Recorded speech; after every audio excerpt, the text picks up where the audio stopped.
is of H-Town. Oh, it is a beautiful day in the great H. It is Athletically Declined Sports Radio Show on ESPN 97.5. Spence, what a loaded weekend, bro. Yeah, a lot went down this weekend. We obviously had the big game on Sunday. We were out there in Nola holding it down. It was a lot of fun. But it is good to be back home, back at my house, in my bed, using my bathroom, if you catch my drift. It is just nice and it's comforting to be back home. Yeah, it is definitely, sleeping on, not knowing if you're going to sleep for me, on a couch or on a bed each night. But, dude, we were just really thankful for our host, family, home that we got to crash in. Shout out A-Train, hooking it up with some of his friends down there. Man, a lot to discuss, a lot to get into. Shout out to all of the people in the virtual comment section are getting it loud and proud. We're talking to you, Largo. We're talking to you, King, Dylan Pearson, all our peeps out there. Guys, hopefully you were not too disappointed in the Super Bowl and how things went, but we're going to get into that. But the first and foremost, Spence, big news. Yeah, big news indeed for the Houston Astros. The saga has come to an end. Alex Bregman finally has a deal. He will be officially leaving Houston. He has agreed to terms with the Boston Red Sox. 3 years, $120 million. But the key is it's $40 million per year, and there's an opt-out after the end of each season. So the idea here is Alex Bregman is taking the shorter, quote-unquote, shorter-term deal. He's betting on himself because he didn't like the way his free agency candidacy played out this year. He didn't really get the long-term deal that he was searching for. He had long-term deals of more than 5 and 6 years on the table from other teams, including the Astros, who were in it till the very end, it sounds like. But he ultimately chose to bet on himself, take the Red Sox deal that has more than $12 million on average per year than the second best offer from the Tigers. And he will be now moving to second base as Rafael Devers is established there on the hot corner in Boston. But Tyler, it was a big move. It was a big news blurb that we got last night in the middle of us talking football on Three Man Rush on the Athletically Declined YouTube channel. And it was something we all kind of were expecting to happen. Right. Whenever they made the trade for Isaac Paredes and they signed Christian Walker, the writing seemed to be on the wall that Alex Bregman would be gone. But now that it's real, and now that my Twitter timeline has been filled with a bunch of people sharing their memories of Alex Bregman, it's really starting to hit home. And man, I'm not going to lie, I've been a little sad today about it. Yeah, and also too, like, I think you have to believe that some of this decision had to do with reuniting with Alex Cora. Obviously, having a good relationship with him from him being with the Astros, that had some influence there, which is interesting because obviously the other option on the table was Detroit, which would have been reuniting him with AJ Hinch. So I think there was some familiarity with these options he had on the table. It sucks, obviously, with the Astros not being in play. If I remember correctly, I saw Ben Verlander broke down what he had on the two offers there. It was Detroit and Houston were in very similar situations. Yeah, Detroit had a 6-year, $171 million deal on the table. The Astros, allegedly at the end, they improved their initial offer of 6 years, $156 million, but it was never clear what those terms exactly were improved to. So for now, we just have to go off the 6-year, $156 million. When Ari Alexander of KPRC reported that, he even specified that even the improved offer was not likely to get the deal done. So again, the writing's been on the wall for weeks with Alex Bregman. It stinks. It sucks to see him go because he's someone who has really been such a staple for this run of success that the Astros have had since 2015. And he obviously joined the squad in 2016. And we're going to talk about a little bit later on the show some of his top moments as an Astro. But today we mourn, but I think it's going to be interesting to see how he plays in Fenway. In 21 career games at Fenway Park, He has a 375 batting average with 7 home runs and 15 RBIs, a career OPS of 1.240 at Fenway, which is the best in Major League history among players to have at least 90 plate appearances at Fenway. So when he's in the lineup and he's got that green monster to his left, in history's sake, he has been good, but he is another year older, and we'll see how he does in the 25 season, but he will not be in the Astros jersey anymore. Yeah, and if you look at the lineup too, I mean, you gotta imagine that the Boston Red Sox are going to be a thorn in the AL East side. I mean, if for me, hot take, I think that they're taking that division. Like even with the Yankees, I mean, if you look at the lineup, I mean, you've got Connor Wong behind the plate, first base, Tristan Casas. You've got Bregman at short, Trevor Story. Bregman at second. Excuse me, Bregman at second. Thank you. Trevor Story at shortstop. Devers at third. Yeah, and then you got your outfield guys led by young star Tyrann Mathieu, and then you got Yoshida that is now their designated hitter. And dude, this starting pitching lineup is low key pretty salty. Yeah, the big move for them before the Bregman signing of the season was they were the ones that did acquire Garrett Crochet in a trade from the White Sox. And he was asked about playing with Alex Bregman, and he was pumped. He was very excited about that when he spoke to the media. So Bregman already making good impression on his teammates.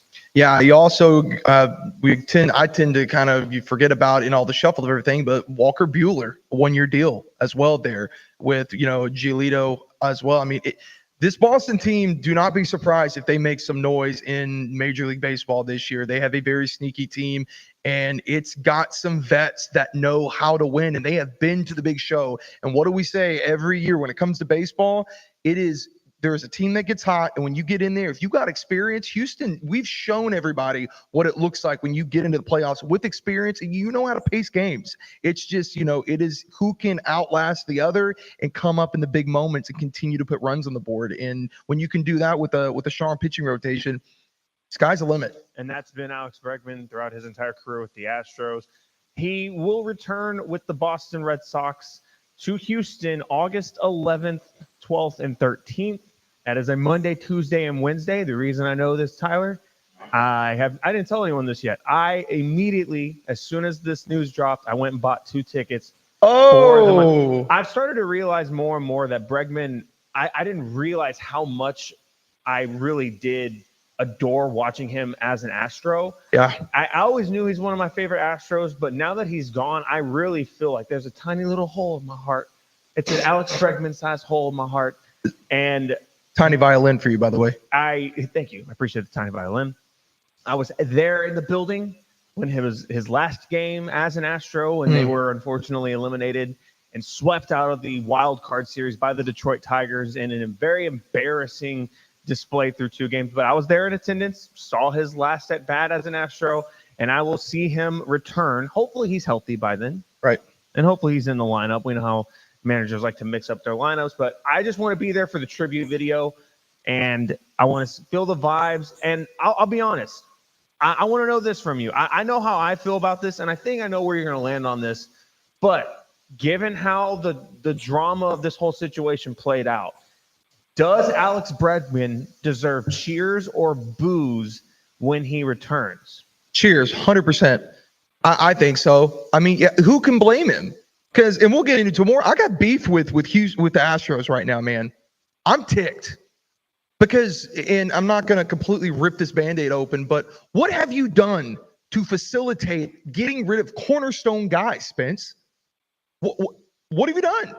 Nothing. You've let 2 cornerstones. Well, if you really want to dive into it, you let Springer walk. Made sense. 31-year-old center fielder, only so much to go there.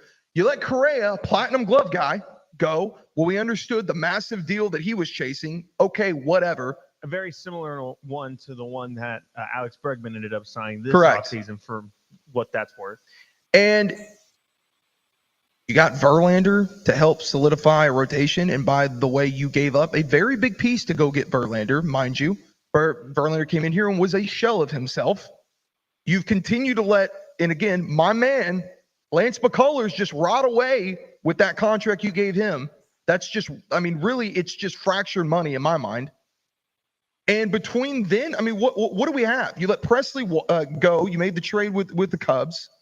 You've got Hader, who at least is there to facilitate. But other than that, Spence, Kyle Tucker's not here. He's not here. And you're talking about taking Jose Altuve and putting him out in left field? What are we doing? This is the two-time reigning World Series champions, Houston Astros, that you are turning into an absolute shell of their former historic self. Yeah, it's very unfortunate the way things played out. We'll talk about it a little bit more on the other side. We're going to get into all of Alex Bregman's top moments as a Houston Astro here on the Athletically Declined radio show, ESPN Houston 97.5.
This is Athletically Declined on ESPN 97.5 and 92.5. Now back to the remote Veritex Community Bank Studios with Jet Boyer and Spencer Nolan.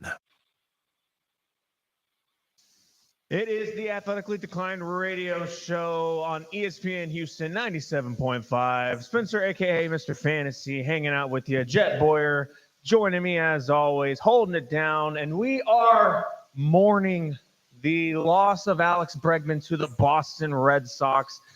He is an absolute legend in Houston sports history. He was a very crucial part in this team becoming what they have become over the last decade. Before he was drafted, this was a team that was perennially in the worst record in the sports history, and he was a part of the group that stimulated this team into what they are now. And now he leaves the Astros for the Boston Red Sox. So, Tyler, I have an article that was published today over on Crawfish Boxes, one of my favorite Astros blogs. Go check love them out. that. They put out the top 10 moments of Alex Bregman's career. We won't highlight all of them, but I do want to go through some of them and just reminisce and think back on the good old days of when Alex Bregman was here. Before I go into this list, Jed, are there any of the moments, and there was a lot of them for Alex Bregman, but what really stood out for you in Alex Bregman's time as a Houston Astro? That one's easy to me, man. It's when I fell in love with Alex Bregman and that sweet compact swing we've grown to love.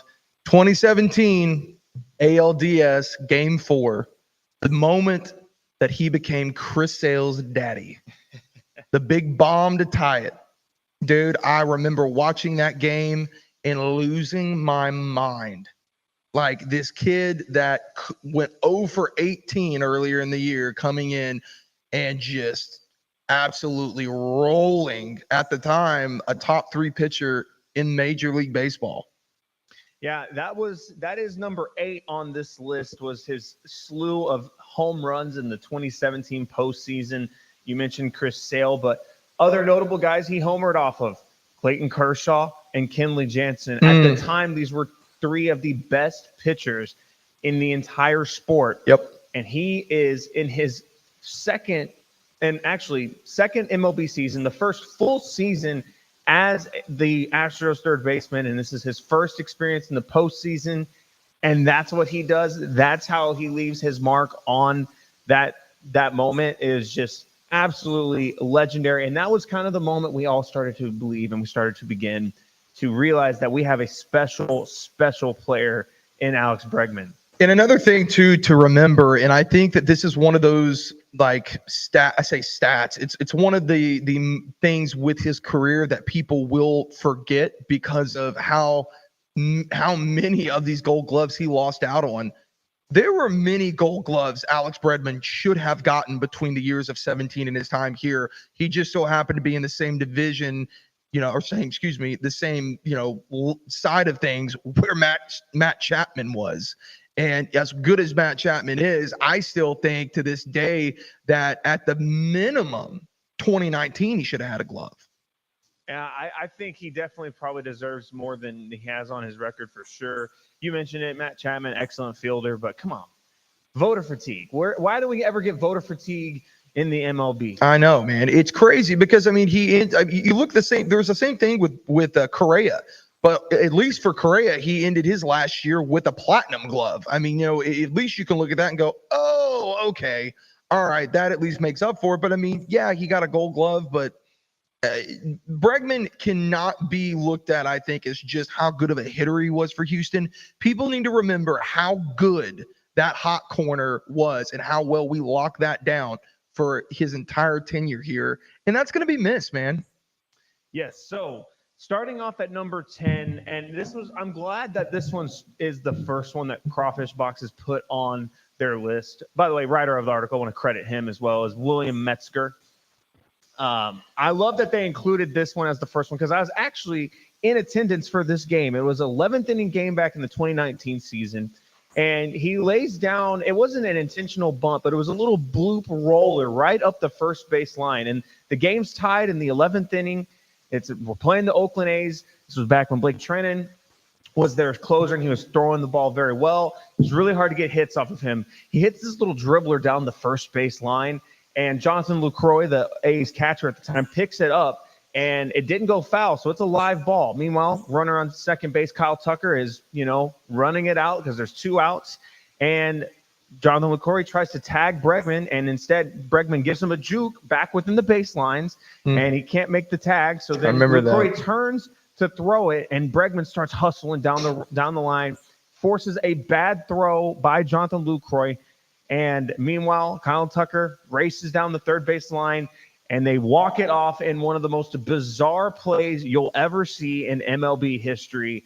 And that was the kind of magic that Alex Bregman had going for him in the entire 2019 season. We talk about this often. The Astros won 106 games this season. Alex Bregman finished in a second behind Mike Trout in MVP voting, despite finishing with a better F-WAR than Mike Trout and had more RBIs. He still lost out the MVP award to Mike Trout, who, again, wasn't even in the playoffs. We don't care about winning in baseball when it comes to the MVP award, but I digress. That 2019 season was absolutely legendary. And correct me if I'm wrong, one of the major factors there was his slugging percentage is what was one of the things that kept him out. Is that right? Or his WAR, excuse me? The F war, but Bregman had beat an F war. I'm not sure. Baseball statistics. There's so many granular statistics. It's crazy. Yeah, and so it was one of those things where Mike Trout had won so many years already, and this team was not good. It just never made sense to me why the writers continue to reward him. Bregman should have been MVP that season, I believe. Number 9 on the list was Breggy's first and last walk-off home runs as an Astro. His first came in 2018 off of the Blue Jays. Ryan Tepera, who, and we all know in Houston, was salty with the White Sox in the 21 postseason, talking about they might be cheating again. Well, maybe that stemmed from Alex Bregman getting his first career walk-off home run against him in 2018. Yep. But his last one, I think I like it even more. His last walk-off home run as an Astro came this past season, July 26, 2024, against the LA Dodgers. The Astros had overtaken a 5-0 deficit, and with the score tied 6-6 at Minute Maid Park, Bregman completed the home run, or completed the comeback with a walk-off homer. It was excellent. Continuing down the list a little bit here, the number 5 moment for Alex Bregman was his 2019 Grand Slam in the World Series. When the Astros needed a win, they were down 2-1 in the series. Game 4, they need to have it.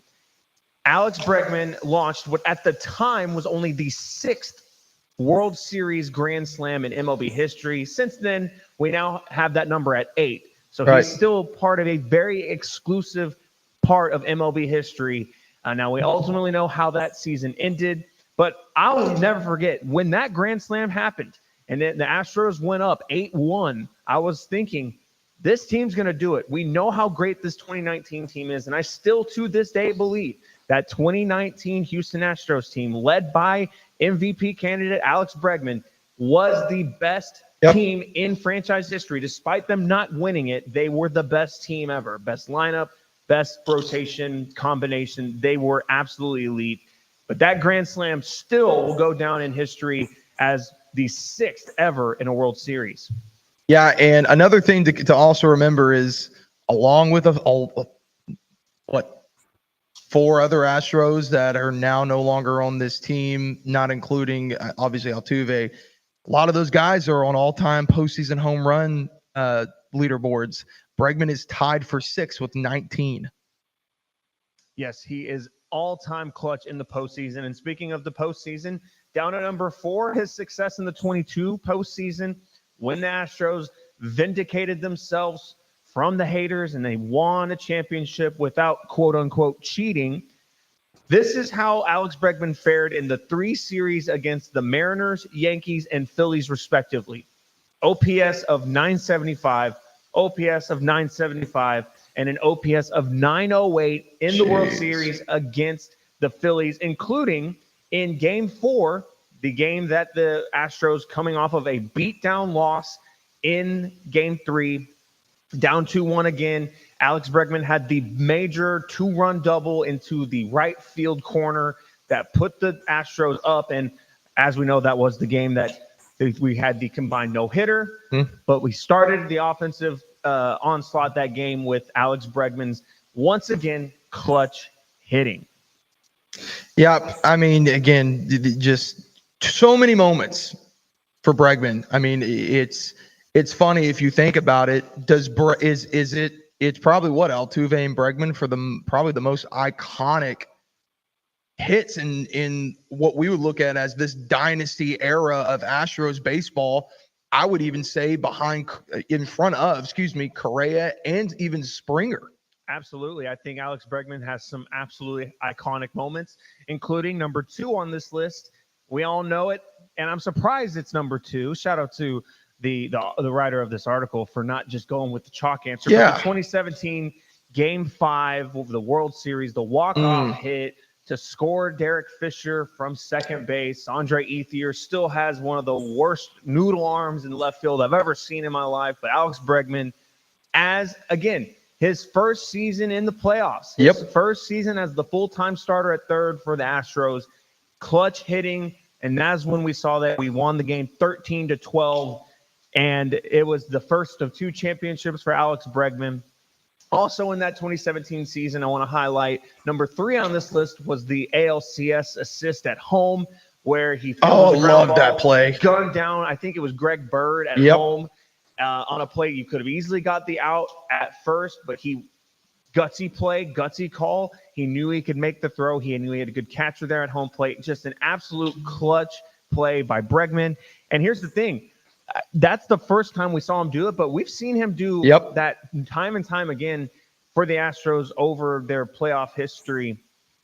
Alex Bregman just guns dudes down at home plate. Cannon. Absolutely clutch. And it's a gutsy, very aggressive play to do, and it doesn't always work out. But for most of the time, Alex Bregman had a knack for it working out for him. But number 1 on the list, and I love that they went with this, it's actually Alex Bregman celebrating the first series win for the Astros in the 2017 postseason against the Red Sox, because it gave us the GIF, and you know exactly what GIF I'm talking about, where he's standing on top of the dugout, shaking, screaming to the heavens about how excited he was to have won his first playoff series as an Astro. So those are some of our favorites. Y'all can hit the text line with any of your favorite Alex Bregman moments that we didn't hit. The text line is 713-780-3776, 713-780-3776. On the other side, we are going to get into our AD bets of the week. This is ESPN 97.5 Houston.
This is Athletically Declined. on ESPN 97.5 and 92.5. Now back to the remote Veritex Community Bank Studios with Jet Boyer and Spencer Nolan. It is Athletically Declined Sports on ESPN Radio 97.5. Here joined with Mr. Dance. That's just kidding, Spencer, Mr. Fantasy. If you're watching on the YouTube, go check out my sick dance moves, dog. Got some sick dance moves. Real quick before we get into the 80 bets, I'm going to address one of these comments. We're getting bombarded with these comments about the cheating. I'm going to be real clear.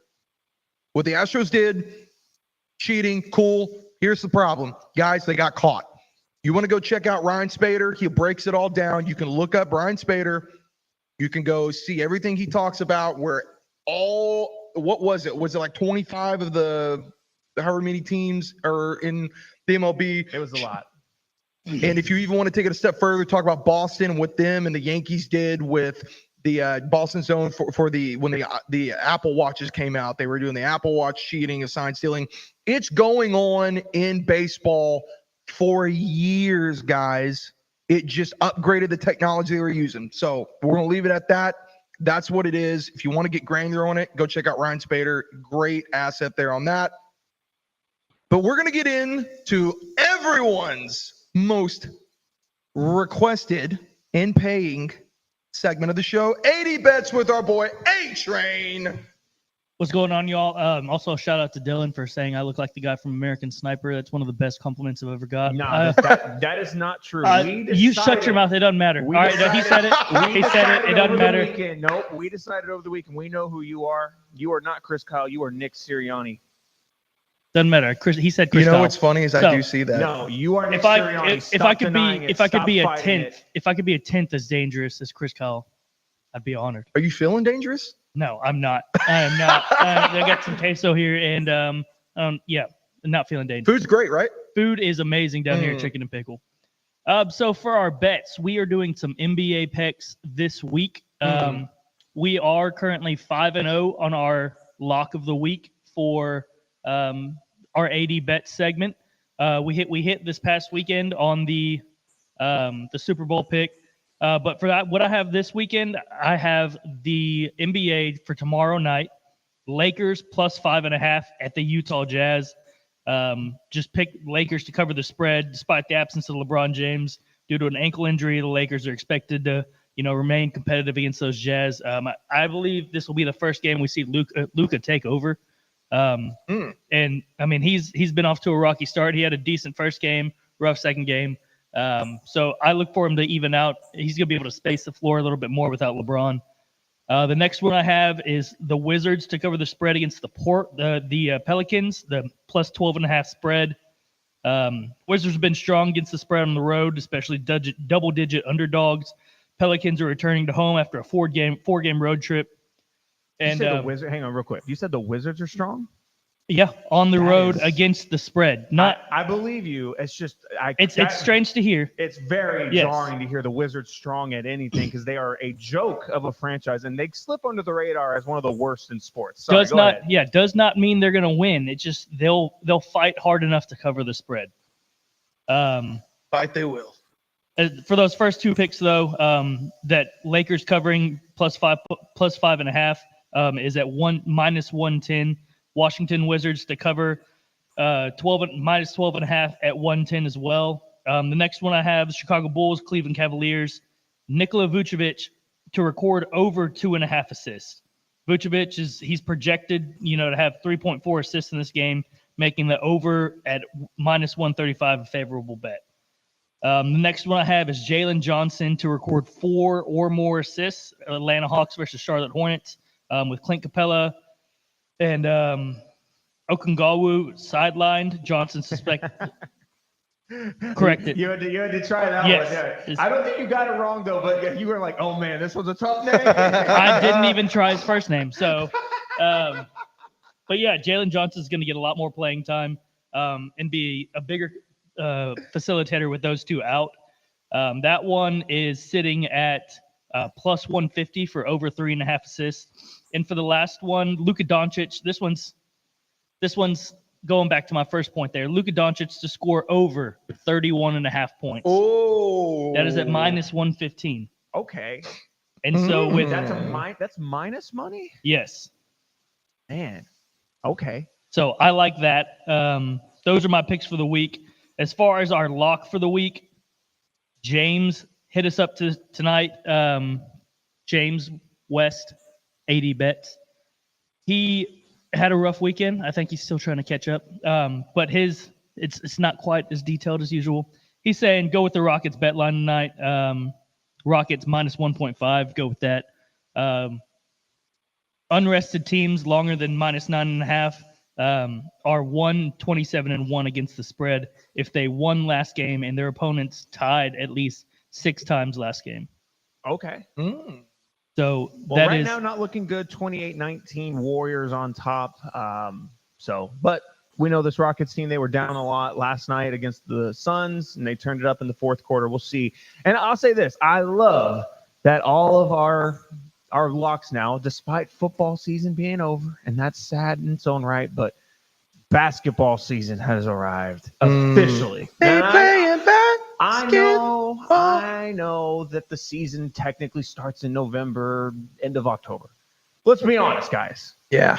Basketball season starts after the Super Bowl. It starts in February it's not just our opinions on that. If you look at how the players actually play the games with their all after All-Star break. They wait for after the All-Star break and turn up, which that is happening this weekend, and I'm very excited for that. We're going to be hanging out on the Athletically Decline YouTube channel on Saturday night. Me, James, and Giselle Strong. Shout out to Batty on the boards. We will be hanging out, watching a little Saturday night All-Star festivities. It's going to be fun. I hope we get a good dunk contest. Haven't got a good dunk contest in a very long time. Yeah. Yeah, I did see also that they removed the shoot-around with Sabrina Ionescu and Steph Curry. Yeah, that was electric last year, and I really enjoyed it. It was a lot of fun.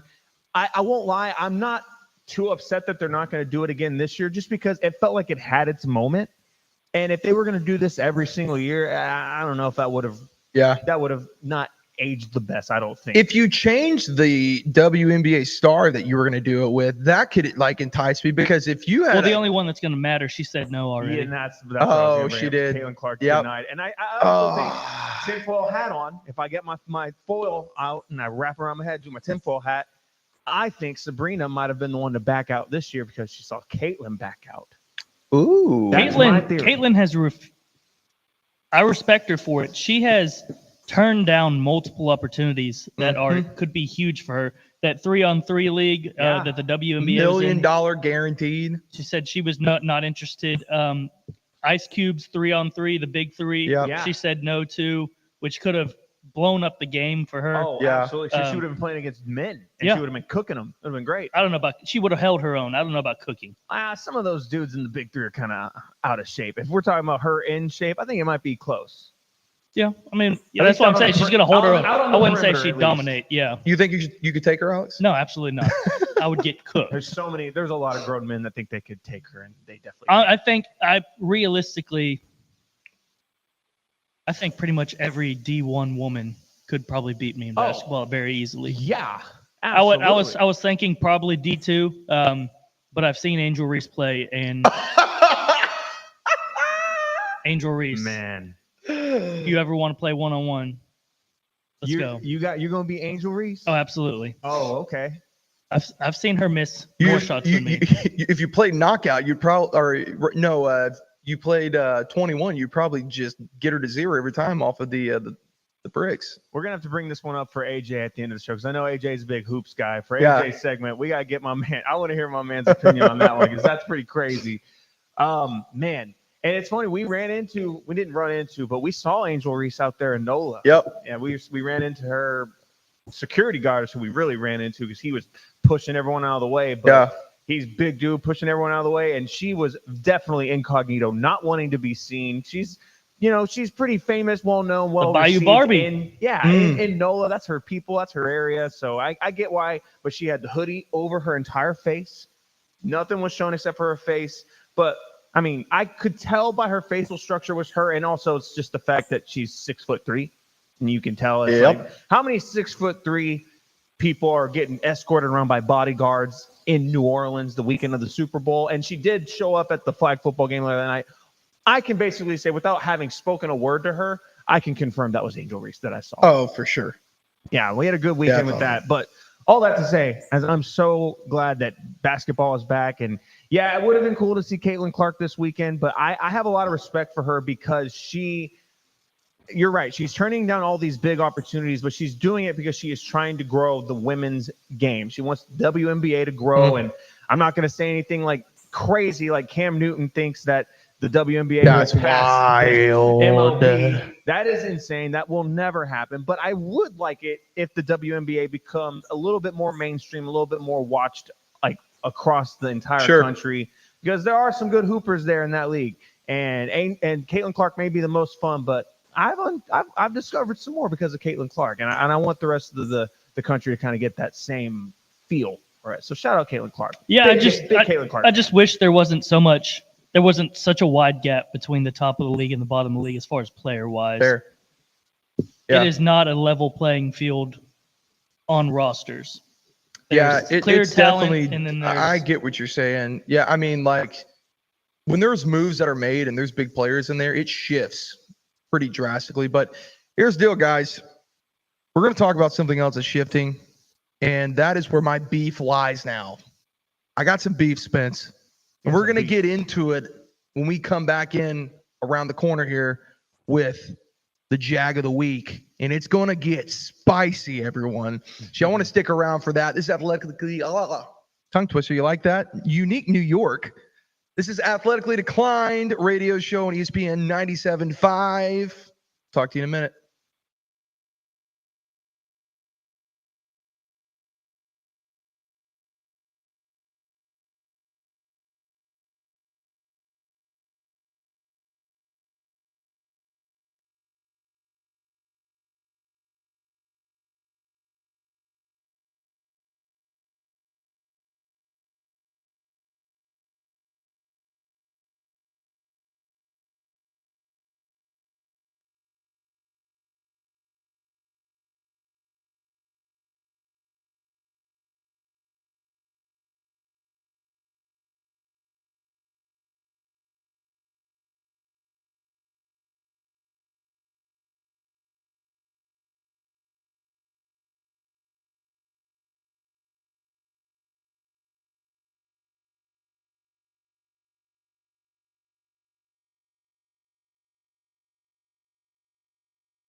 This is Athletically Declined. on ESPN 97.5 and 92.5. Now back to the remote Veritex Community Bank Studios with Jet Boyer and Spencer Nolan.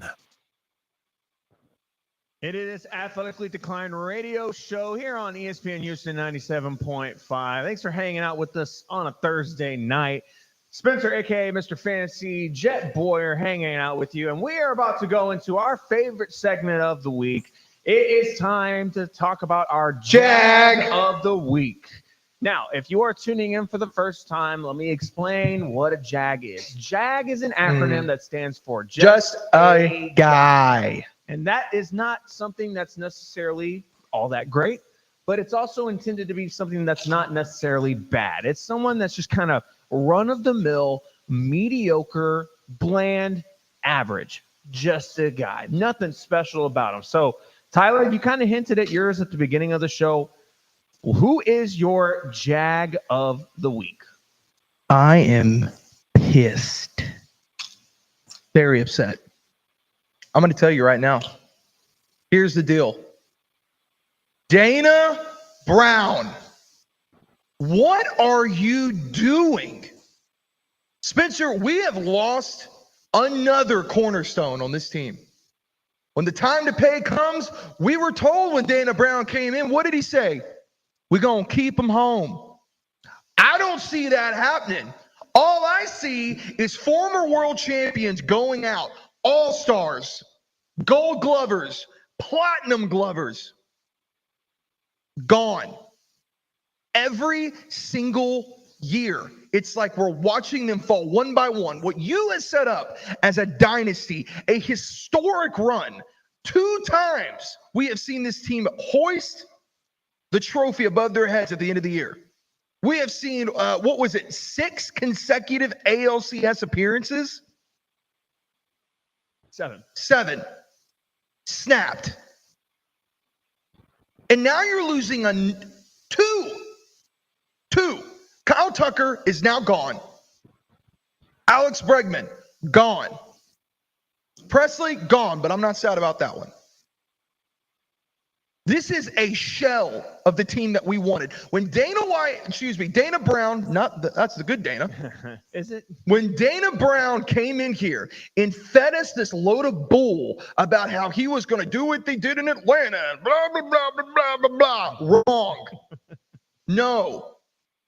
I'm done with this, dude. Jim Crane was supposed to be ready to open the pocketbooks, and I'm sorry, I'm over it, dude.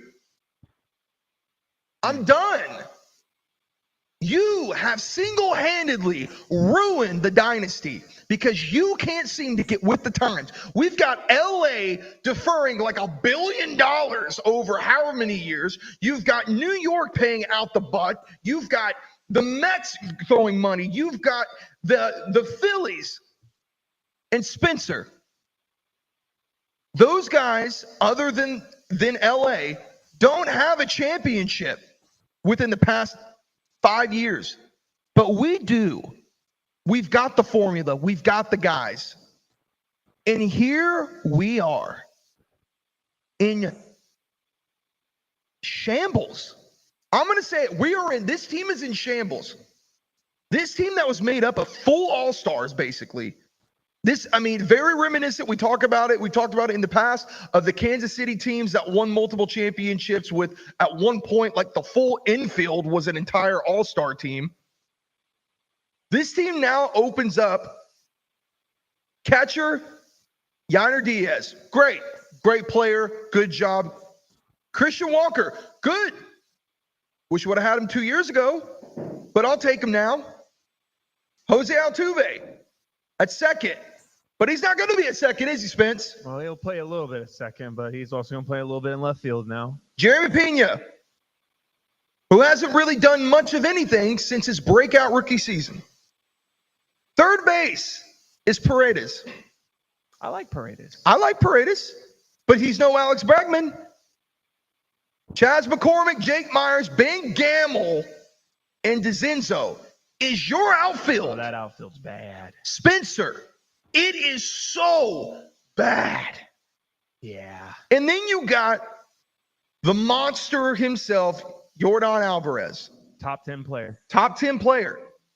That is not enough to win you a championship. I'm sorry. I'll rip the Band-Aid off because I bleed orange and navy. And it is pathetic what is going to march out there opening day, knowing the legacy of what was built. It's pathetic. Man, so a couple things here. Let me ask you this. So I'm going to push back on some things you said there, but overall, I don't fully disagree with you, mainly just because, like I've said from the jump of today's show, I'm very much in a state of mourning over the loss of Alex Bregman to the Boston Red Sox. It stinks losing a fan favorite like that. However, let me ask you this. Would you have given him $40 million a year, assuming that, let's assume that same contract was on the table. Let's say the Astros would have done $40 million a year for Alex Bregman with the opt-outs after each year, like he's going to have, where he can opt out at the end of each one. But if he were to get hurt, he ain't going to opt out. He's going to opt back in. So $40 million a year. You're okay with that? Only because you let Tucker go. You traded Tucker. Verlander's not here. We've already heard that Framber's probably on the block. Who are you going to pay? Spence, you have to pay somebody. Like, someone's got to get paid. Jim Creighton said, hold my beer. But you get what I'm saying, though? Like, it's not a matter of, like, do I want to pay him that money? We've talked about this before, where me and you have very much come in sync with. It's the market. Like, you can't get away from what the market is. And if that's the market, if you want to keep these guys, you're going to have to pay someone. Well, I think the Juan Soto signing for $765 million over 15 years, that is what the first domino was that led us to this point. Yeah. I think it's fair if he doesn't get quite that much. Maybe he gets a little bit less, maybe $100 million less, and it's still a ridiculous contract. Maybe we don't see the Astros move off of Kyle Tucker and start this domino effect that has ended up with them trading Kyle Tucker, letting Alex Bregman walk. Maybe, I guess, but I don't know. I'm hesitant with that money. $40 million a year for someone who is going to be 31 when the season starts. I get it. And trust me, I'm not like disagreeing with your sentiment. All I'm saying is, Spencer,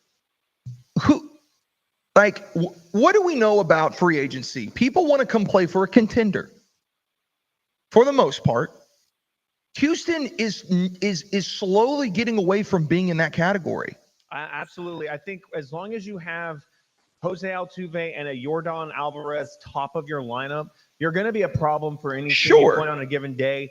We need the pitching rotation's got a lot of question marks. There's just a lot of uncertainty with this Astros team. But here's what I'll say. I think their ceiling has been lowered by them letting some of these guys walk. But I do still think if I had to bet on a team to win the AL West, I think I'm still going to bet on the Houston Astros. But see, this is where now I don't care about that. I don't care about that. But once you get into, you're going to say that once you get in the playoffs that they're not going to be able to do anything. And this is where I'll push back again. What's in baseball? When you get into playoffs, anything can happen. It's all about how you're playing in September and going into October. That's fair. It's going to determine that. And I think, again, Jose Altuve, Yordan Alvarez, these are two guys. We have seen these guys prove themselves as contributors in October. They show up when the lights are bright and they make plays. They have timely hitting, right? I think I still will have an inkling of hope if they can get to that point. It's just after that, there's just a lot of uncertainty in this lineup after those guys. Let me ask you, as a world champion yourself, because you're an Astros fan. That's true.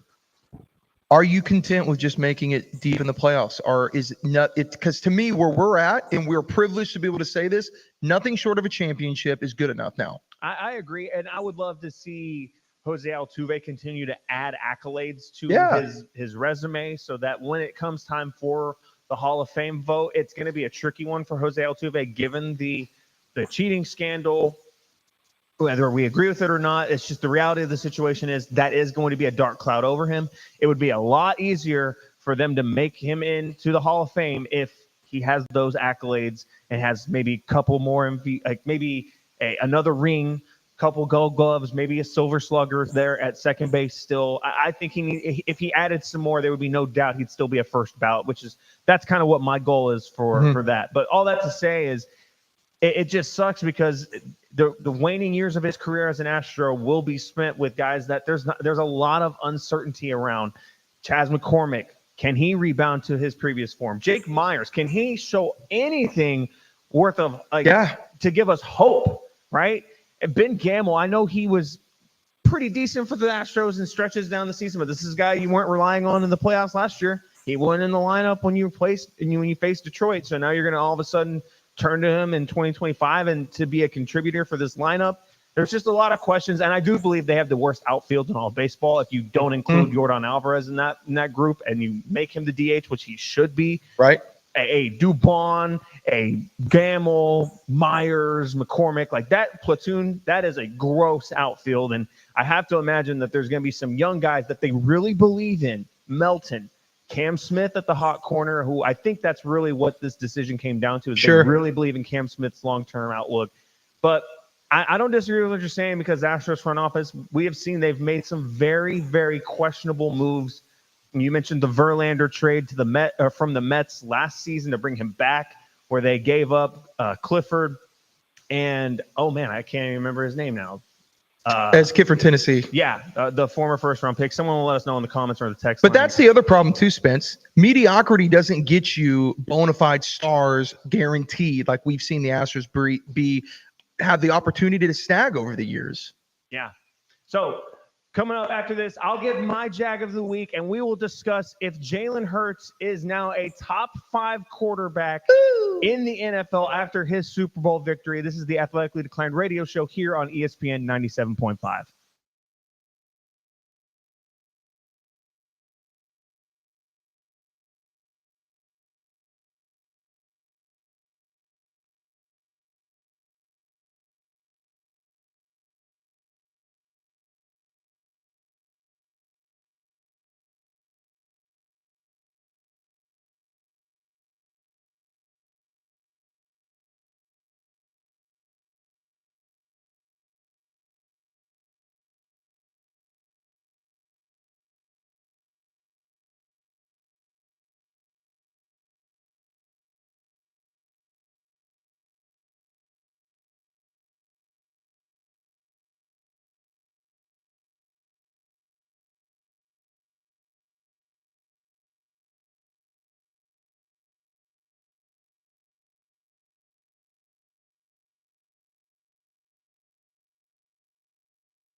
It is the Athletically Declined radio show, joined by Spencer, Mr. Fantasy, Jet Boyer. And guys, when we left you, we were about to give Spencer's Jag of the week after I just dismantled the front office of the Houston Astros. Yeah, let me let me just slip mine in real quick because I do want to talk about some Jalen Hurts here in a little bit because we haven't even talked any football yet. And there was a tiny little game that we witnessed on Sunday. Little bitty. Tiny one. Not a big deal. My Jag of the week is I'm going with a quintessential Jag by definition. I'm going with Mac McClung, who, of course, is resurfacing over the NBA airwaves this weekend as he will once again participate in the dunk contest. He is going for the three-peat of the dunk contest, and he is currently a minus 200 favorite to win the slam dunk contest. The other contestants, Matas Buzelis of the Bulls, Andre Jackson of the Bucks, and Stephon Castle, the rookie hotshot for the San Antonio Spurs. That is your four for the dunk contest. Now, the reason I'm highlighting Mac McClung is objectively amazing, sensational dunker, right? You don't win 2 years in a row without that happening. And that's totally valid. I'm not going to take anything away from him. But do we realize who Mac McClung is? He has a grand total of 5 games played is in his NBA career. And this season, he is averaging a grand total of 5 minutes per game in one game, which translation, he's played 5 minutes this year. And last year, didn't even play in the NBA. He was in the G League all year, and he came into the dunk contest as a G Leaguer. So, no disrespect to Mac McClung. He's an exciting dunker, and as exciting as the dunk contest has seen since probably the Aaron Gordon and Zach LaVine dunk contest. But I have to highlight Mac McClung as a Jag because that is the definition of a Jag. He's not great at anything. He's not necessarily bad because he's back-to-back dunk contest winner. He's just a guy. I love that. Like Matt McClung, like from high school mixtapes, back when those were still a thing. If they're still a thing, I don't know. But I mean, yeah, I mean, all you see is him dunking. That's it. It's like, dude, what else do you have? You don't. And that's okay, because at least you'll give us some type of hope for the dunk contest. Yeah, and it should be fun. I've seen some highlights of Andre Jackson. He's probably the one I think has the best shot to dethrone Mac McClung. He can jump where his nose is basically at the rim. He's a freak athlete. I'm sure he's going to have something in store for us. But I just really want an exciting dunk contest. That's all I want at the end of the day. Let me ask you this. This is a good comment, actually, and this is a good question. We're gonna use this real quick. If you opened it up to all athletes, Spence, what would be your number one pick for a dunk contest? Ooh, are we talking about people in the NBA currently? We're talking about, don't pick an NBA player. Oh, just any athlete? Yeah. Man, I think it'd be interesting. I mean, I'm going to pick an NBA player because I think he is the greatest athlete of all time, just pure athleticism, and we've never seen him do one. I want to see LeBron James do a dunk contest. I want to see it. And I know I'm not the only one out there that has clamored for him to do one, and he's hinted at it in the past. He almost did one year, didn't he? I don't really think he's right. done it. He always toyed with the idea of it, and he was really, really annoying when he was trolling back in his Miami Heat days whenever it was the week before the dunk contest. He did it like 2 or 3 years in a row where he's putting on highlight dunks for social media, and he's doing it in their practice facility, and everyone's just like, why are you doing this the week of the dunk contest when you absolutely could just get in there and do it on NBA Saturday night? I don't understand it. But that would be my choice. That's a chalky one, but he needs to do it. Well, it's too late now, but he should have done a dunk contest like MJ. Bro, give me Myles Garrett. Dude, that guy is a freak. Oh, yeah. Avid basketball player. We have seen him do it time and time again on our social media feeds. But the one that I haven't seen that I will stick to, that we kind of touched on this before a little bit, dude, I would love to see Nico Collins try and do something. Nico Collins in the dunk contest? As a Texans fan, I'm going to need him to be put on ice. I don't want that. Please don't. Please don't. Please keep my boy Nico healthy. He don't need to be doing no dunk contest. So, Super Bowl 59, Tyler. Not going to do that. Congratulations to Alex, James, and all the Philadelphia Eagles fans. We were here last week talking about what they needed to do, and they basically did what we expected them to do to be able to win the game, but I don't think we expected to see it like that. I mean, one of the things, like the keys to victory we talked about, was Saquon needs to do Saquon things. And specifically, we said we have to see a big game from Jalen Hurts.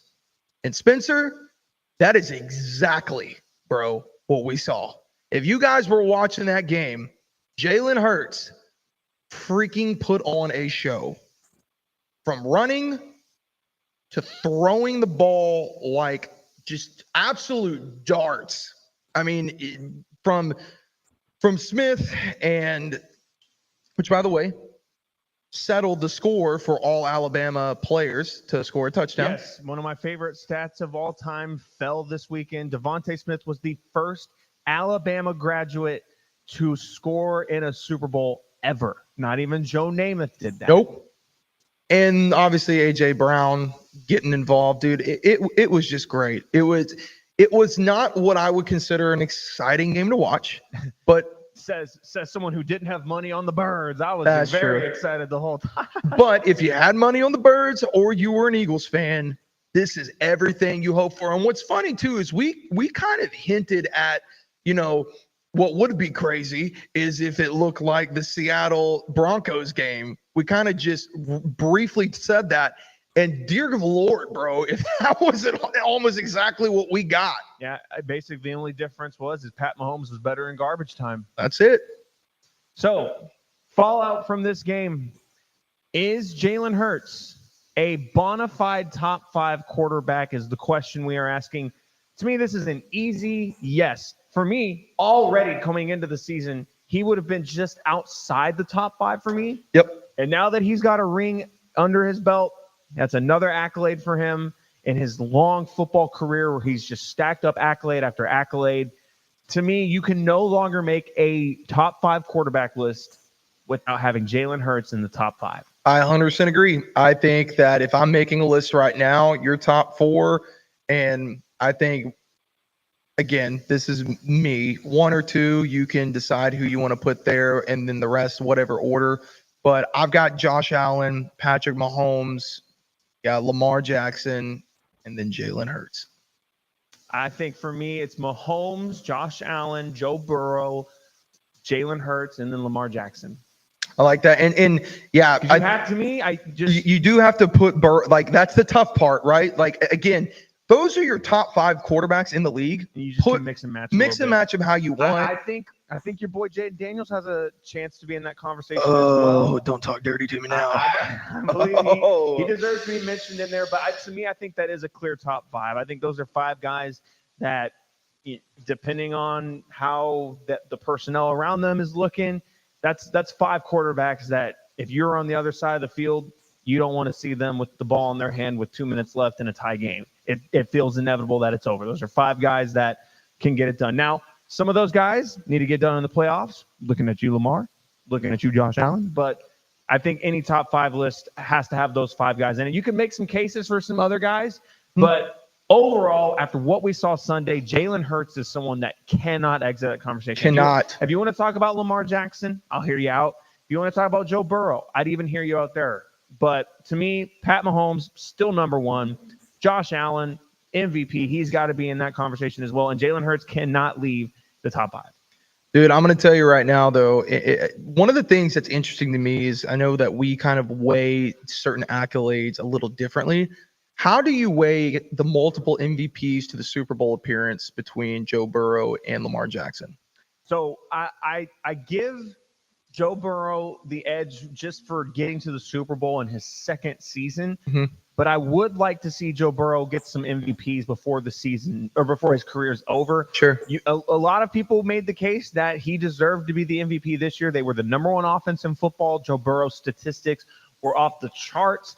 He simply could not get the MVP as a quarterback that didn't make the playoffs. I still believe if they had snuck in as the 7th seed, like everyone was cheering for in Week 18, Joe Burrow would have been the MVP on just sheer willpower getting his team into the playoffs. But that defense was just historically terrible. And We know how that ended. And you could also make a case that Kansas City purposefully kept them out of the playoffs.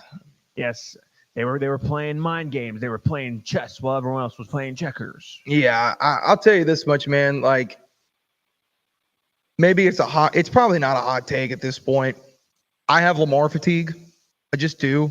I'm tired of seeing the Ravens like just dominate during the regular season, get in and then just hit the wall every single year. It's the closest he got was, what was that? That was the year that they played the Texans, correct? That he went to the AFC Championship. Was this year? That was last year. Last year, AFC Championship game. Couldn't get it done. And it's like, how many times At home too. At home. And how many times you can continue to do that and also put that guy ahead of people? Because as we've seen, and Cam Newton has famously got on a pedestal about, like, the MVP is a singular, like, it's an impact award. And I like that take. An impact award is good. However, what does that do when you can't get your team past certain roadblocks, i.e., to a Super Bowl? Like, you haven't even smelled the air, Spence. Burrow's telling you about it. And so that's the tough part for me. It's hard to argue the talent of Lamar being a dual threat quarterback. And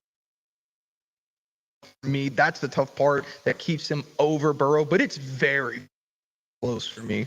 Yeah, and there's so much talent at the quarterback position, at the top of things, at the top of the NFL, that there's probably people in our comments and the text line right now creaming us for us leaving someone out. But on the other side, we are going to continue talking about the top 5 quarterbacks in the NFL right now, and we're going to give you some early Super Bowl 60 predictions. It's going to be in Santa Clara, and so we will give you who we think right now, before free agency, before combine even starts, who we think has a chance to be in the big game next year. This is the Athletically Declined radio show here on ESPN Houston 97.5.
You're back with Jet Boyer and Spencer Nolan of Athletically Declined on ESPN 97.5 and 92.5. It is the ESPN radio show on ESPN 97.5. I'm Jet. This is Mr. Fantasy himself, Spencer Nolan. And guys, we want to talk to you real quick before we get into this next segment about the state of your pool. Maybe you guys are looking to build the backyard oasis of your dreams. Look no further than Backyard Bliss Pools. Houston, your pool It's time to make a new splash. Maybe it's time to build, like I said, the pool of your dreams at Backyard Bliss. They do it all from crystal clear water maintenance to designing and building custom homes that turn your backyard into a paradise. The pros will bring your vision to life with over 35 years of experience. Our boy Coy Farmer over there and his team, there is no one better to build your pool or bring a fresh take to an already existing pool. Visit backyardblisspoolservice.com. Let the guys show you what it's all about. Summer's coming right up. I know the weather right now down here in Houston is kind of fluctuating all over the place, but when it gets hot outside, we know we need our pools ready to go. So hit up Bliss. It's going to be exciting. So top 5 quarterbacks is what we've been talking about. I think the only other guys that you could really make the case for, we've talked about Mahomes, Burrow, Allen, Lamar Jackson. We have definitively put Jalen Hurts, has to be in the top 5 at a minimum. Slot him in there anywhere you want. He needs to be there. Some other guys there, I mentioned Jaden Daniels for you. I still think C.J. Stroud has it in him to be a top 5 guy, and I know he had a down season. Oh, man. But after I saw that Nick Caley press conference today, I'm very excited. What did I tell you? A bounce-back season for C.J. Stroud. I think it could be great. We're going to talk a little bit more about the Texans here in a little bit, but in terms of a top 10, I think C.J. Stroud still is in the top 10. And if he has a bounce-back season and he puts up better numbers than even he did in his rookie season, he's going to be right back in the mix to be a top 5 guy like he was for many people coming into the season. Oh, I agree. And, dude, you know how I feel about that Nick Caley signing? Dude, I wanted him in New York, and, man, he is going – Can I get my pick first? Go ahead. Okay. So, on the heels of that, and as you guys know, I bleed green, and when the Jets aren't playing the Texans, I am all Houston Texans. But give me the Houston Texans Super Bowl 60 against the Philadelphia Eagles. I want you to be right so bad. That would make me over the moon, overjoyed. I just being in New Orleans this weekend, being amongst Eagles fans on Bourbon Street that were celebrating the win, and man, Bourbon Street was wild. It was crazy. It was a rowdy evening. Me, James, A-Train, and Angel were out there and witnessed a couple fights, witnessed the aftermath of one fight.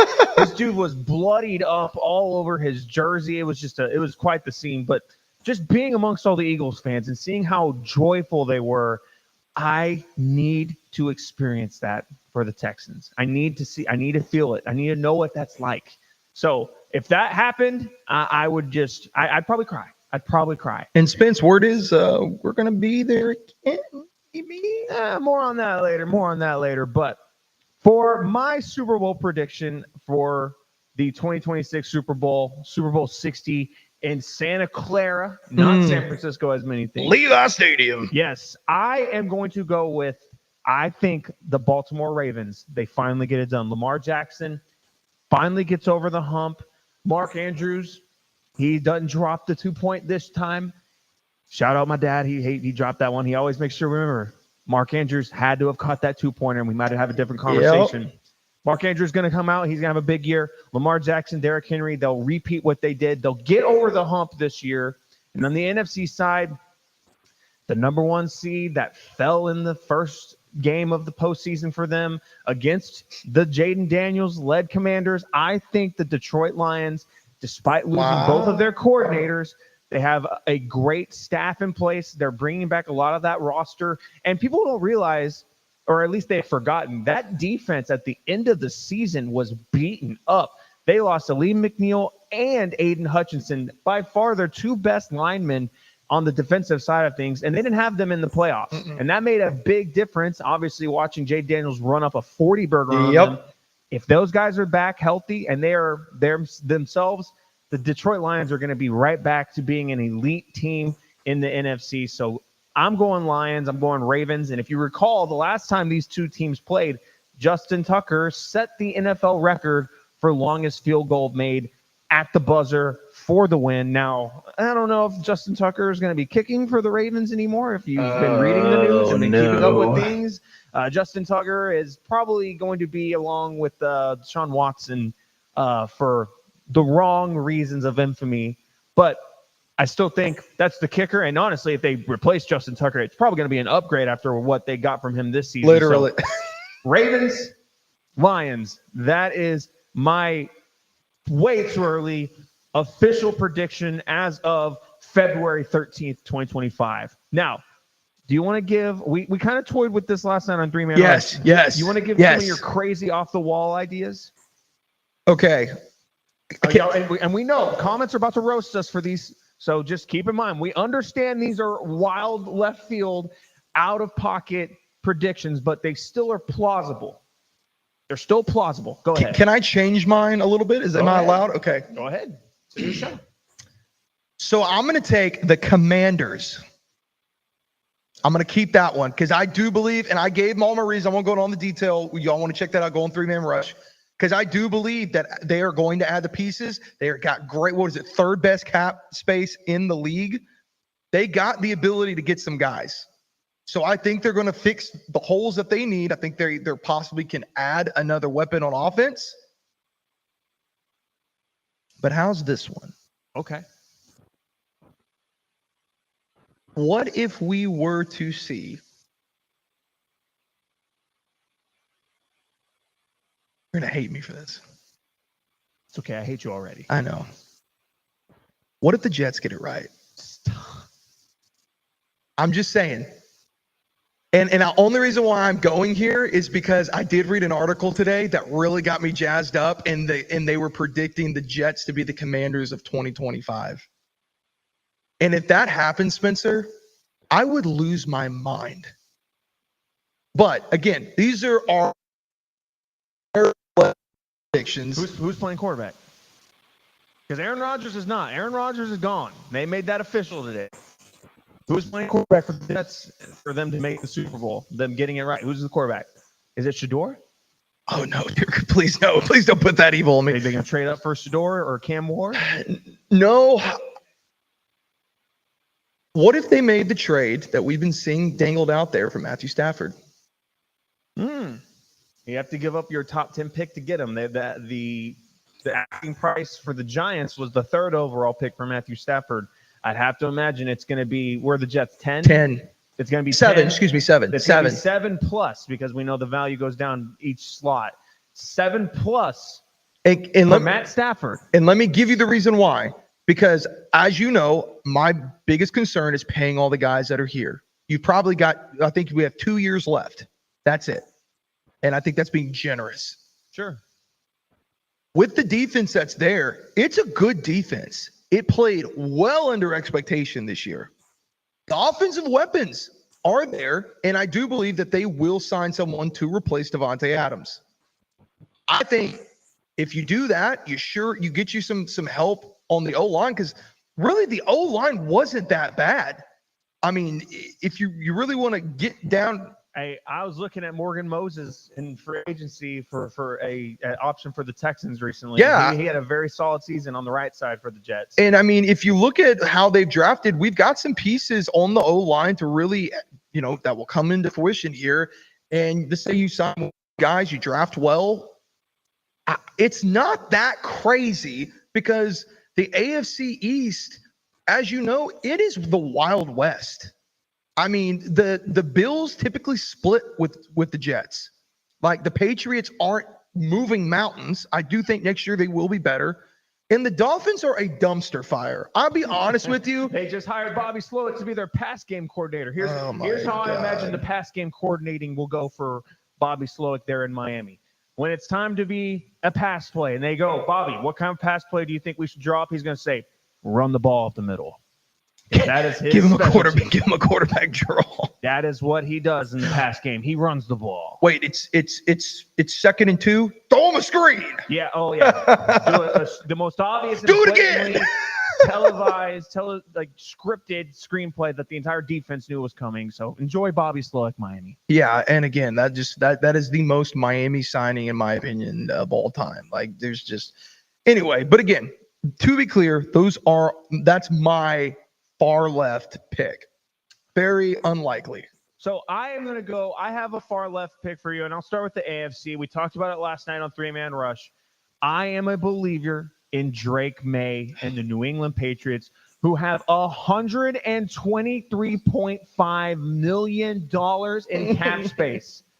If they can just add some pieces on the offensive side of things, there's enough talent on the defensive side, and they draft well. Mike Vrabel, great head coach. I could see this being a quicker turnaround for the Patriots than people think. I know it sounds crazy. I get it. You can slander me if you want, but this Patriots team has the equipment. They have the pieces in there already for them to take some steps forward this season. It's a very important offseason for them, absolutely. But Mike Vrabel, I'm a believer in him as a head coach, and I think they have their franchise quarterback in Drake May, and if he improves in year 2 and they make the right signings, we're going to see a lot more of this depressed Jets fan in 2025. Now, on the NFC side of things, I'm going to give you a different one on the NFC side than I gave you last night. Last night I gave you the Packers, my Green Bay Packers. Have I ever told y'all that I own a share of the Green Bay Packers? Yes, I am a Texans fan first, and I'm a Green Bay Packers owner second. But about the Packers, this is kind of adjacent to the Packers. You know I'm a big fan of prophecies. That you are. So, if you recall the career of Brett Favre, he spent a long time in Green Bay. He went and played 2 years for the New York Jets, and then he went to the Minnesota Vikings. 1 year. It was 1 year? Sorry. Yeah. Oh, wait. Well, technically, the comp will still work here. I'll get to that in a sec. And then he went to the Vikings, where he had a decent amount of success. I would say. He got to the NFC Championship game, and many argue that he lost in that NFC Championship game only because at the time there was no rule in place in the NFL for both teams getting the ball. So the Saints got the ball, kicked a field goal, and that was it.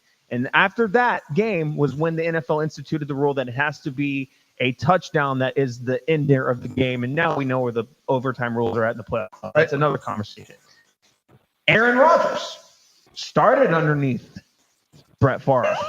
He went to the Jets. Now, he was there for 2 seasons, but he only played really 1 season. That's right. Yep. So it's fair. And there's an opening at the quarterback position for the Vikings again. If they don't have a full belief in J.J. McCarthy, which I guess they might, but if maybe something goes wrong with his rehab from his knee, I'm not wishing that on him, but if something goes wrong, or maybe in training camp OTAs, something's not right, or maybe they just want to bring a veteran guy to give some competition, give some grooming to him. Sure. Who better than to complete the prophecy? Aaron Rodgers to the Minnesota Vikings. And what if, being under Kevin O'Connell with Brian Flores as the DC, what if that was the formula that Aaron Rodgers needed to get back to the Super Bowl for the second time only in his career against the New England Patriots? How about that? Patriots Vikings, a wild 2026 Super Bowl prediction. I'm in pain. Oh my gosh. So we'll let that one stew on y'all for a little bit. On the other side of things, on the Athletically Declined radio show, we're going to talk some more about the Houston Texans hiring Nick Caley to be their offensive coordinator, and some potential Cowboys news that we need to address as well. We're going to talk about that and a few more things here. We are wrapping things up as we approach the top of the hour. This is the Athletically Declined radio show on ESPN Houston 97.5.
This is Athletically Declined. on ESPN 97.5 and 92.5. Now back to the remote Veritex Community Bank Studios with Jet Boyer and Spencer Nolan.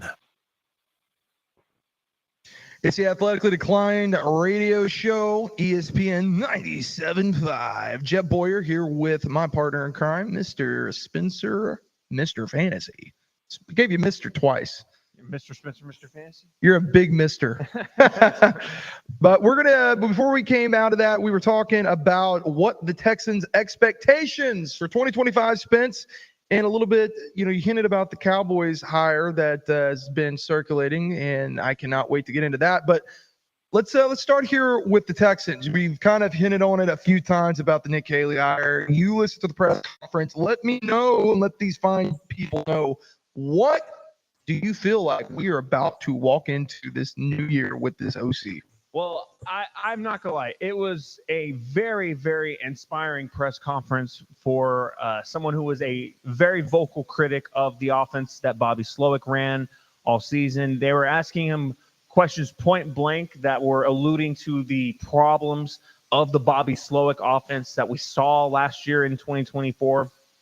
He spoke on how he's going to fix the O-line, how he's going to get the best out of the wide receiver room. But one of my favorite things about this whole thing was that he's talked about how excited he was to get into the building because he wanted to be around Nick Caserio and DeMeco Ryans. That was the reason why he chose this job, because he was the most coveted offensive coordinator candidate this cycle.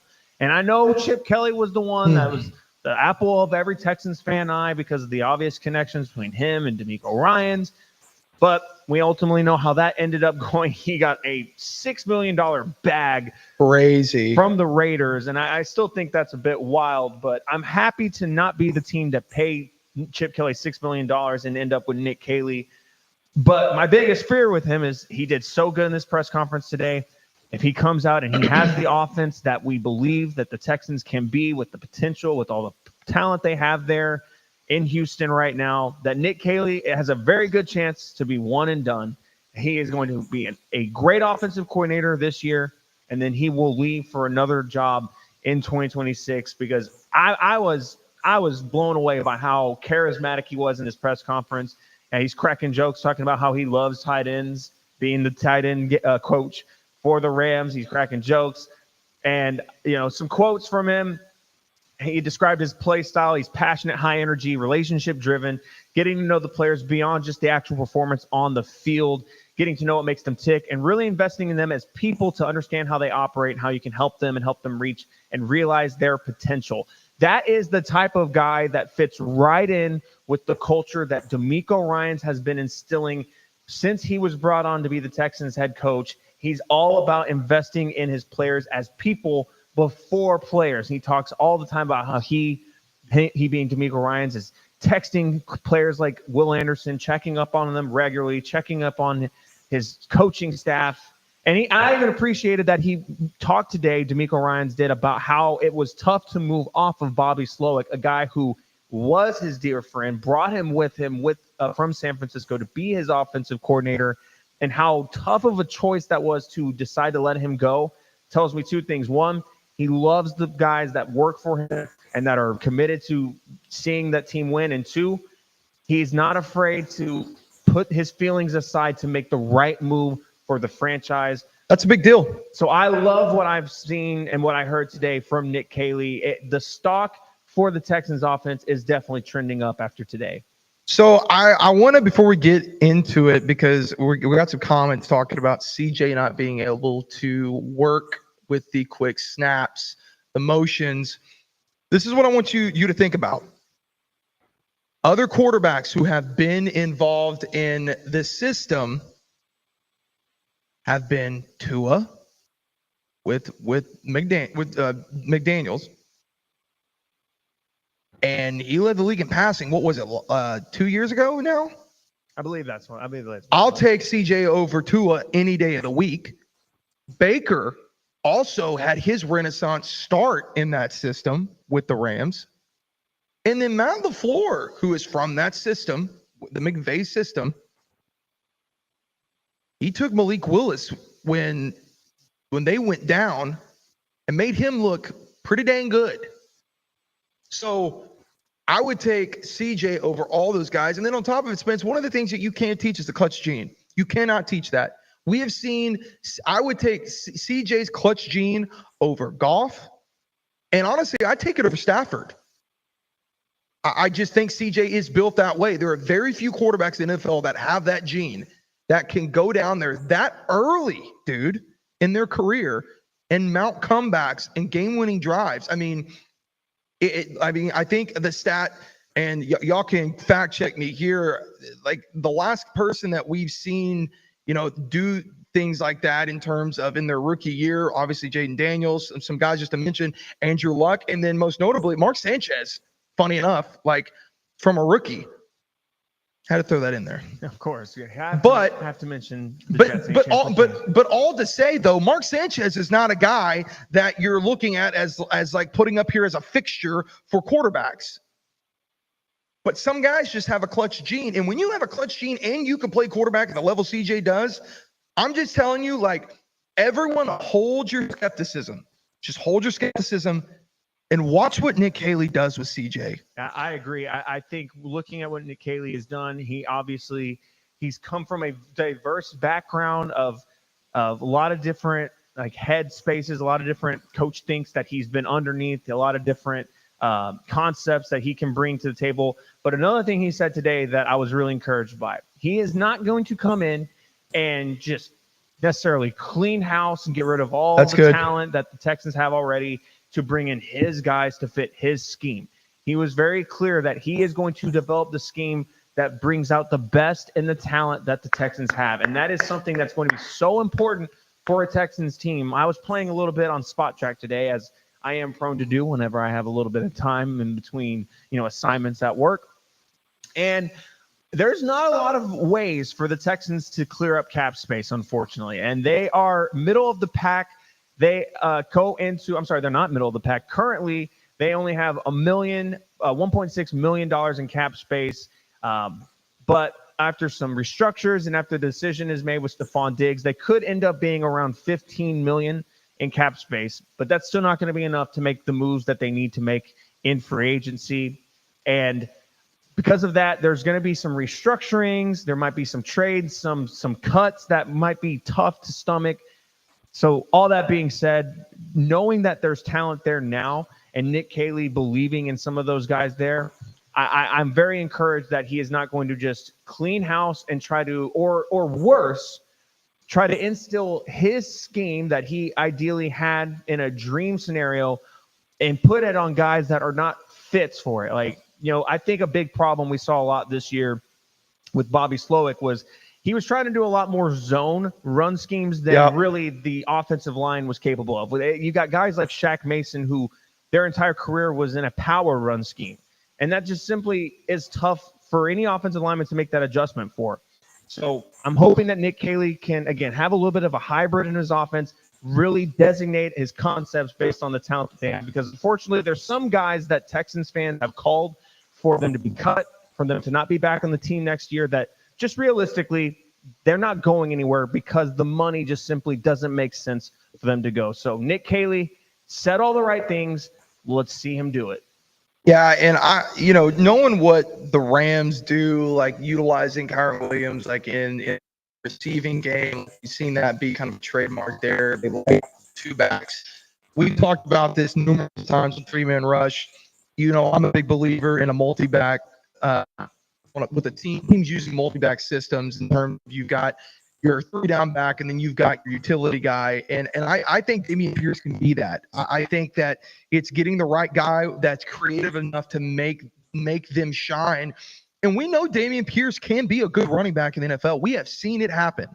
Now, with Joe Mixon there and Dameon Pierce, and if he can open it up to where they can get more options and really utilize them to what they're good at, maybe this year is where we do get what we wanted from Joe Mixon last year, and also a bigger renaissance for Dameon Pierce. Spence, do you feel like that's something that Kaylee can bring to this offense? Absolutely. I think seeing how successful the Rams have been in recent years, and again, I'm a big fan of Sean McVay. I think he is probably behind Andy Reid, is probably the best offensive mind that we have in the game right now.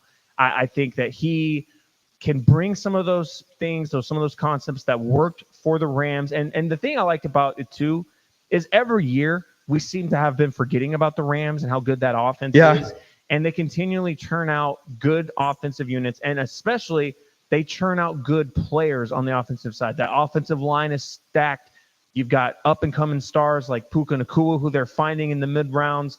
A lot to be encouraged about. Defensive line, bro. Yeah, well, that's not so much Nick Caley, but I agreed. Same thing. Good players all around. I like that we're getting a guy that comes from that brain trust. No, 100%. And, you can continue to go in more and more, but we're going to get into talking about the Cowboys hire Ken Dorsey here in a minute, guys. This is ESPN 97.5 Athletically Declined Sports.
This is Athletically Declined. On ESPN 97.5 and 92.5. Now back to the remote Veritex Community Bank Studios with Jet Boyer and Spencer Nolan.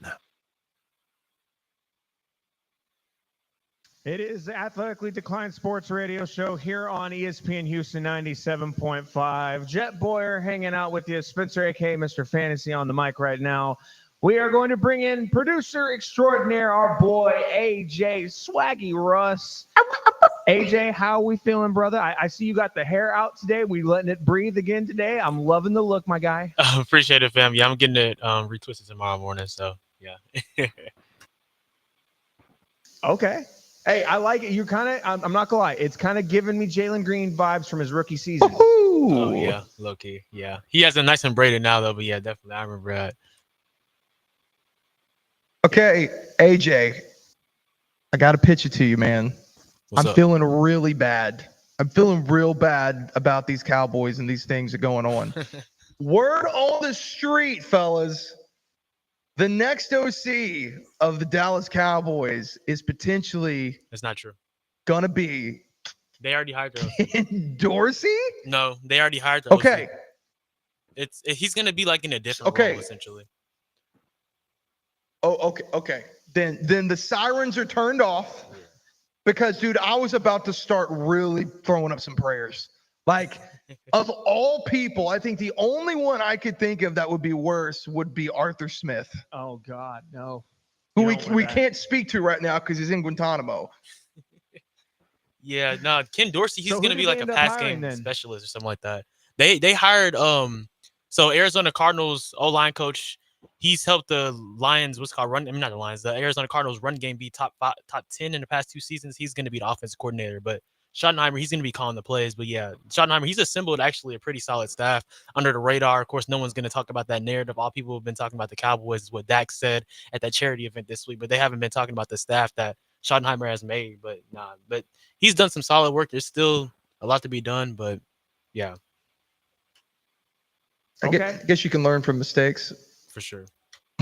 So AJ, hearing you talk now, we've kind of been following along with you through this whole saga, since the AD radio show started, and you've been with us every single week. And when we first started was when things were kind of shaky between Mike McCarthy, and we've like I said, we've seen you react all the way out throughout this whole saga.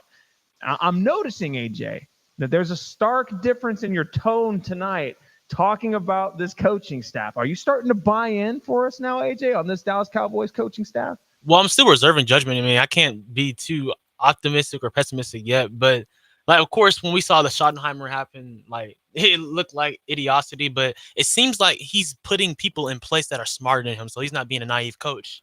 So that's the thing about it. Like, if you really do the background work on these guys that he's hired, he's actually hired some solid people. For example, the wide receiver coach, he's worked with people like Puka Nacua, help develop Roma Dunze, help develop Cooper Kupp as well. So, I mean, we'll see what happens, but I just really want to see what they end up doing in free agency and the draft, because that's going to really tell a lot, to be honest with you. I mean, absolutely. And this is a team too, Spence, who, and AJ, you can attest to this. They have come out. They came out before the season was over and openly discussed how they would not be spending a lot of money, if any, in free agency. Do you feel like that's still going to be the case moving forward? Well, at the Schottenheimer press conference, Stephen Jones said we're probably going to have to approach things differently. So that's hopefully having an open-minded thing. But yeah, you're not going to get better if you don't attack free agency in some type of capacity. You have to do so. And they have seven draft, not actually, like around 7 to 8 draft picks, something like that. I could be wrong. I think I've heard actually 10. So I'm really interested to see what they're going to do at the 12 position, because obviously Genty seems like the favorite, and I would love him for sure. But if anything, like, a lot would show me if they somehow traded up and tried to get Ted McMillan, because you have him as a number 2 at wide receiver. That would be insane with CD. But hey, we'll see. Man, over Genty? That's what I'm saying. I said I love don't think Genty, you but need if to you can draft get like a running number back in 2 the like first him, round. if you get a number 2 like him, though, that would be crazy as well. But I mean, I would love Genty as well. But they're going to need to address the wide receiver 2 position no matter what. So that's going to be one thing. Yeah, the Cowboys enter the offseason. They are currently, before contracts are, renewed and guys are restructured and cut, they are currently $2 million over the cap. So, don't expect them to go out and sign a T. Higgins, right?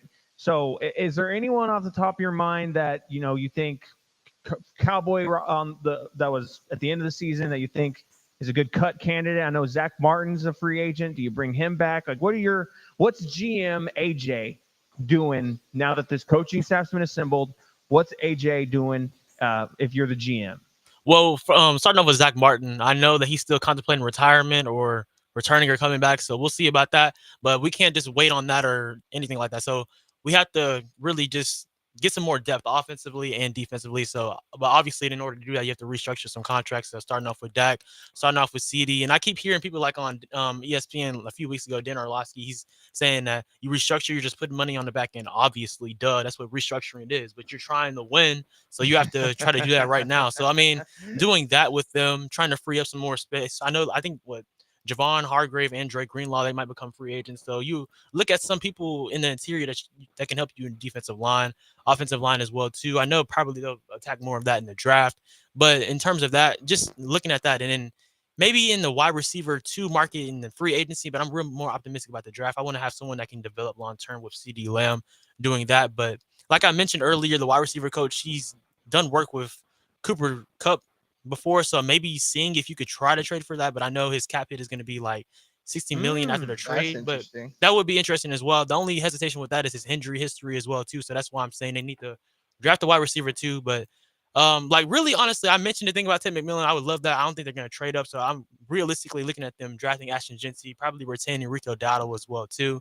So we'll see about that. But they're going to need to do a lot. But I mean, I didn't mention the biggest thing of free agency. You have to sign Micah Parsons. I mean, that's just the number one thing. Don't wait until freaking the end of the summer. Don't wait really even until after free agency. You can do this in the next few weeks and get it over with before free agency. That's what they need to do. So that's really my blueprint for it.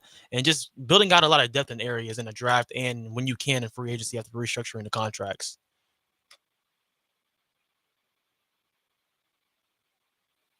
Oh. Did you catch that, AJ? Say that again, my bad. So Al wants to know how you feel about the Devontae Adams rumors. I'm good. Bro, he's great, but he's older now. Like I said, I'd rather have a wide receiver number 2 that you can pair around with CD Lamb for long term. I'm good, bro. I'm straight. Appreciate it. This is where I want. If I am in the Cowboys, my target is Tez Johnson. Yeah, I like him too. That's who I for think sure. I like him too. Most definitely. Yeah, I mean, you could grab him in the second round. You could, get if you're in love with Genty, get Genty. Replace Zach Martin, whatever. Don't waste that pick on a guy you can get in the second round, and he fits what they need. Like to me, like he can take over, that number 2 role. He's a slot guy. He's fast. I mean, to me, I think you could potentially get everything you wanted Tavon Austin to be. How that for a pull? Wow. I did not have Tavon Austin appearing on tonight's show. Yeah, you like them apples. That's interesting. Hey, AJ, I also want to ask you something else we talked about earlier in the show. I know you're a big hoops guy. What's your thoughts on Angel Reese? And I'm going to ask you the same thing. Alex said that he can beat her one-on-one. I want to know, do you think you could beat Angel Reese in one-on-one? So like before I talk about that, you like thoughts on Angel Reese, like in terms of like basketball or just what do you mean? Well, I honestly, if you have other thoughts outside of basketball, I'm interested to hear those too, AJ. I mean, she's all right, but anyways, I mean, basketball wise, I mean, she's solid. I mean, I don't know, because I mean, there'll be some games you have a lot of rebounds, but it looked like she was stat padding. So I don't know. I mean, she's in the WNBA, so I'll give respect to her. I'm not gonna throw any shade or stuff like that, but. I mean, basketball wise, I'm not gonna lie. I'll give respect to a lot of girls, especially that play D1 basketball and of course in the WNBA. But I mean, I could for sure score some. I mean, I almost played JUCO basketball, and I was my high school basketball team senior year. We made the state tournament. We couldn't play because it was a COVID year in 2020. But I can hoop, so I feel like I would be able to get some buckets. I guess I'll say that she'll win, but I mean, it's not gonna be like domination at all. I mean, I can still hoop. I haven't hooped like in a while because I work out a lot mostly, but I mean, I can still hoop. So. I did my research on you, AJ. I know you can hoop, man. I see you there, man. I would not let you be our producer if I didn't think you knew ball, man. I know you are a baller, shot caller. We know our people. Come on, man. So you, yeah, for sure, bro. I think Alex is pretty bold for that one. I would like to see if we could somehow set up the Alex versus Angel Reese one-on-one. No. It would not be Alex. It would not be A-Train. It would specifically be Enrique Shockwave versus Angel, the Bayou Barbie Reese. Yes, our producer extraordinaire, Alex. He has many personas, many different hats he wears. So, man. A lot discussed tonight. It's going to be weird how this show goes the rest of the year, man, because we got no more football to discuss. But at the same time, we got all the football to discuss. We got draft coming up. baby. We got free agency coming up. It's always going to be at the top of our mind. The NFL is king. But we also, going forward, we're going to start talking about some more hoops. Because to me, hoops has officially started now that the Super Bowl is over. We got All-Star Weekend this weekend. So make sure you are subscribed to Athletically Decline on all of our social medias, TikTok, Instagram, Facebook. On X, we are Athletic Decline. We will be going live this weekend on all of our platforms, doing a watch-along for Saturday night All-Star festivities, the dunk contest, the three-point contest. It's going to be a ton of fun. Me, James, Giselle, the baddie on the boards will be hanging out with you, breaking it down live, reacting to it all. So tonight's been a lot of fun. Thank you for tuning in to another episode of the Athletically Declined Sports Radio Show. For AJ running stuff behind the scenes, for Alex, for the AD Bets, for Jet Boyer, I'm Spencer, a.k.a. Mr. Fantasy. We will see you same time next Thursday night. And until then, H-Town, y'all take it easy.